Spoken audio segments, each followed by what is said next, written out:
went to Walmart and grabbed 2 black fabric storage bins, some foam boards, headed to the thrift store, and picked up this matching set of wooden shadow boxes. Once I was home, I grabbed the shadow boxes, unscrewed the back, and removed it. Then I pulled off the art and backing that was glued to the back of the frame. After that, I measured the inside of the glass portion of the frame. I used my straight edge ruler to mark out the correct size square onto the foam board, then cut it with a sharp X-Acto knife.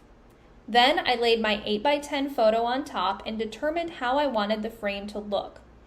I decided I wanted the top of the frame to be 1.5 inches thick and the sides to be 1.25 inches. Cut out the middle portion of the square again with an X-Acto knife. Then I took the frames outside and sprayed them with an even layer of spray adhesive, let it dry until it was tacky, then placed a scrap piece of linen fabric over top and smoothed it out. Then I cut out squares on each corner and trimmed off any excess fabric around the edges. Next, I flipped the frame over, sprayed another layer of adhesive, then pulled down the extra fabric around and glued it down. Once the frame was dry, I placed it in the shadow box all the way down to the glass, then added my 8x10 photo on top. Next, I assembled my storage bin. Then I marked the 2 pre-existing holes at the top and 1 at the bottom of the frame with some tailor's chalk. Then I drilled 3 screws in from the back of the bin just so they were popping out the front. Then finished screwing in the screws and securing the frame to the bin. I love how these faux hidden storage bins really elevated the piece. Now they look like pieces of art instead of boring bins and really add a little something special. Pick up a couple of bins and these barnwood boards at Walmart. These boards are already prepped and ready to go. We just need to remove the twine from the back. Now I want to add a little detail to this. So I'm going to use just a paper number stencil, and I'm going to add a stenciled number to the top of each board. To the bottom, I want to add a little knob. Now, if you're using thicker wood, you can absolutely drill a hole and use the screw that comes with these knobs. Since this is very thin wood, I'm just going to use some super glue to attach it. Now I want to place the board on the bin. The bin doesn't sit completely flat against the board, so I'm using some thick Gorilla mounting tape on the clear bin, and then I'm going to press the board on there really well. You can either set something heavy on top of this or use clamps to hold it in place for about 30 minutes until it cures. And I'm going to hide some craft supplies that don't really fit anywhere else. I have this beautiful clean look on the outside, and I can easily access everything I need when I pull these out. Grab one of these 3-drawer bins from Walmart, and we are going to dress this up. I picked up some half-round pieces of wood, and I need to cut them down to roughly 4.5 inches each.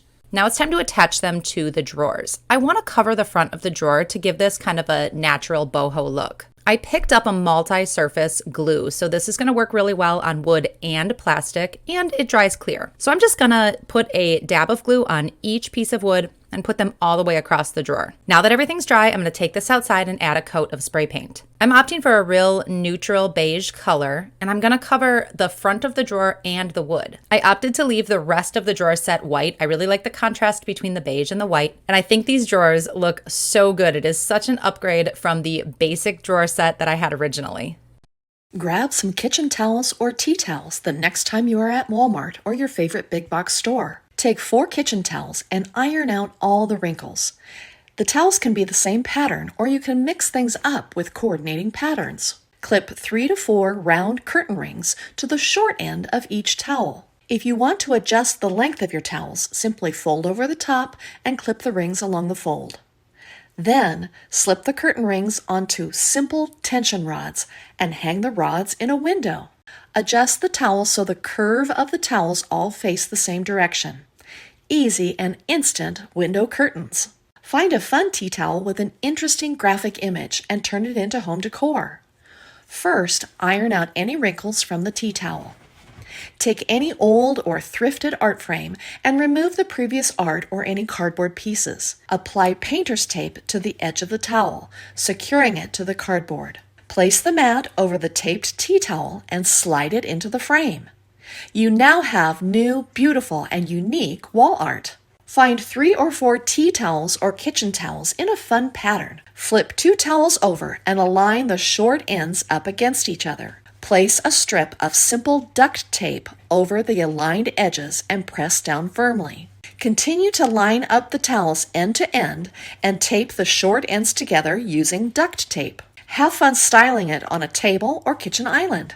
Grab a plastic bin from Walmart for this project.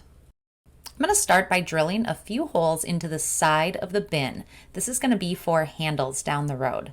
Then I'm going to flip the bin over and I'm going to drill 4 holes, one in each corner of the plastic bin. I want to dress this bin up, so I picked up some gray and white patterned fabric and I've cut it down to size so that it is the right height of the bin. Now I'm going to use some spray adhesive to adhere the fabric to the plastic. When I get to the corners, I am going to cut up the side, and then I can just fold these 2 pieces over each other, creating a really nice looking seam.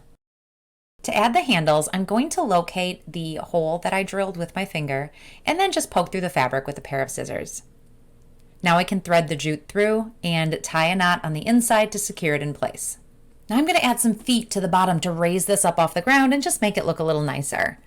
And there you have it. I have a really nice looking bin that I can keep out in the open. It looks so much better than your basic plastic bin, and I can store all kinds of stuff in here. I have these plastic storage drawers and I'm tired of seeing the things inside. To start, I want to paint the front of the drawers. Since their surface is quite slick, I'm going to go ahead and give them a quick sanding with a medium grit sandpaper first. Now it's time to paint. The drawers will need 2 coats of paint, and I'm going to use a blue and then a green to match this beautiful contact paper. I want to make sure to paint right up and under the handle.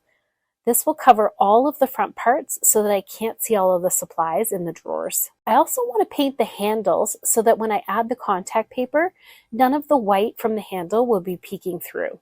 Now that both coats of paint have dried, I'm going to add the contact paper to the handles. I'm measuring and trimming the first piece, and once it fits well, I'm going to use it as a template to cut the rest of the pieces I need. The back comes off when I'm ready, and it's super easy to stick right over the paint. These storage drawers are already looking so much better. I think it'll be fun to add the same contact paper to the top of the drawers as well. I'm going to cut a piece large enough to cover the entire top. The top of my drawers actually has 2 levels, so I'm going to start with the edge around first. I'm going to stick down the contact paper, and then I'm going to use this utility knife to trim out the middle that's lower. By running the knife around the edge, I can trim up the paper as well as the edges. With the edge piece done, I want to fill the middle as well. I'm going to lay down a smaller piece of contact paper and then use the same utility knife to trim off the edges. To finish off my storage drawers, I want to add some cute little labels so that I know what's inside each drawer. I love these little chalkboard sticker labels, and they're perfect to add to the side of each drawer. I'm thrilled that I no longer have to look at the supplies in these drawers. With this chic makeover, it looks so much better. Grab a 3-cube storage organizer from Walmart and start to assemble it based on the instructions provided in the box. After it's assembled, cut some upholstery foam to the length and the width of the top and sides of the organizer. Then start to closely staple some fabric layered with batting to the top side of the organizer. Check to make sure everything fits and cut any excess material. Then staple the material to the sides of the organizer. Add the upholstery foam and fit the material over the foam. Make sure to tuck, wrap, and staple the material around the foam on the other side of the organizer. Tightly staple all of the corners and the sides. And lastly, staple the bottom of the sides. And that's it. Now you have a stylish Sherpa waterfall bench for your space. I hope this inspires you to give a Walmart Cube organizer a makeover.